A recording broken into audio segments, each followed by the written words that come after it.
Assalamualaikum warahmatullahi wabarakatuh. Perkenalkan, nama saya Nafsul Sofia, absen 29 dari kelas 12-7. Di saya ini saya akan memaparkan mengenai dinamika politik dan ekonomi di Indonesia pada awal kemerdekaan hingga demokrasi liberal.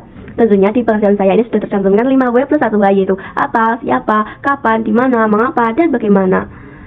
Di sini saya akan menjelaskan politik terlebih dahulu ya teman-teman. Tentunya dalam hal ini sudah ada tantangan dalam mengimplementasikan demokrasi liberal, lalu ada faktor-faktor yang menyebabkan kenapa sering terjadi pergantian kabinet, lalu ada peran partai politik dalam hal ini, lalu ada berakhirnya konstituensi dan siapa sih tokoh yang terkenalnya. Yang pertama, ada tantangan mengimplementasikan demokrasi liberal. Yang pertama, terjadi ketidakstabilan dan konflik politik. Lalu yang kedua ada kelemahan institusional, lalu yang ketiga ada keterbatasan sumber daya dan pengaruh, dan yang terakhir adalah pengaruh dari negara asing. Lalu ada faktor-faktor yang menyebabkan Indonesia pada masa waktu itu sering terjadi pergantian kabinet sebanyak 7 kali dalam waktu yang lumayan singkat. Yang pertama adalah fragmentasi politik yang menyebabkan pembentukan koalisi politik yang rapuh. Lalu ada persaingan kepentingan, persaingan para elit politik juga memainkan peran dalam hal ini. Lalu ada ketegangan ideologis. Perbedaan ideologis dalam pemerintah juga memicu pergantian kabinet. Lalu ada ketidakstabilan politik dan ketidakstabilan ekonomi. Hal ini juga berpengaruh dalam pergantian kabinet pada masa waktu itu. Lalu ada peran partai politik. Di sini ada 3 peran. Yang pertama, pemilihan umum pada 1955 berperan sebagai peserta mewakili masyarakat dalam konstituante, lalu penyusun konstituante pada masa itu, dan yang terakhir itu membentuk pemerintahan dan kabinet.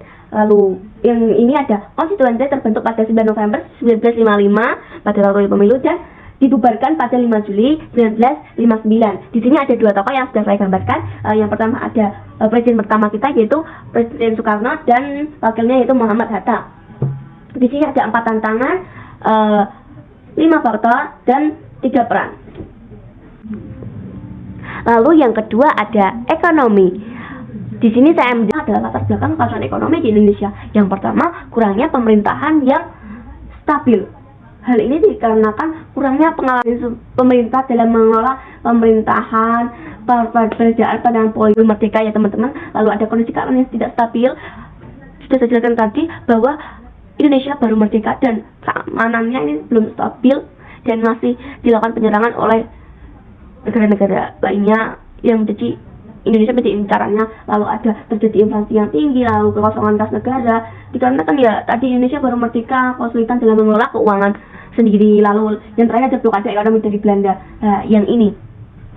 Hal ini meliputi perhentian impor dan ekspor serta aset Indonesia di Belanda. Itu yang membuat juga ekonomi kacau pada awal kemerdekaan. Lalu ada upaya pemerintah. Pemerintah juga melakukan hal-hal yang untuk mengatasi kekacauan ekonomi ini. Yang pertama ada mengatasi blokade ekonomi dengan melakukan diplomasi beras ke India, lalu membentuk training board dengan membuka diri terhadap penanaman modal asing. Lalu yang ketiga ada rencana Kasimu, yaitu meningkatkan kehidupan rakyat dengan meningkatkan produksi bahan pangan. Lalu yang terakhir ada beban negara dikurangi dengan melakukan rekonstruksi dan rasionalisasi, terutama di aspek angkatan perang dan administrasi negara. Lalu yang selanjutnya ada 3 kebijakan yang dilakukan oleh pemerintah. Yang pertama itu adalah pada masa demokrasi liberal ya teman-teman, ini program benteng. Lalu ada yang kedua itu adalah nasionalisasi perusahaan asing. Lalu yang terakhir sistem ekonomi Alibaba. Terus selanjutnya ada peran sektor energi. Yang pertama, sumber pendapatan negara. Pendapatan untuk sektor ini untuk infrastruktur, industri, pendidikan, dan kesehatan. Jadi sektor ini industri menjadi penyumbang terbanyak.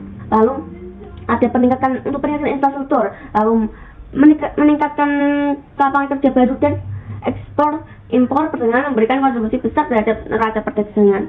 Lalu di tokoh dalam hal ini adalah Sumitra Daya Hadikusumo, yaitu beliau mempraktikkan sistem ekonomi nasional dan berusaha untuk merangkul pribumi menjadi pengusaha ekonomi nasional.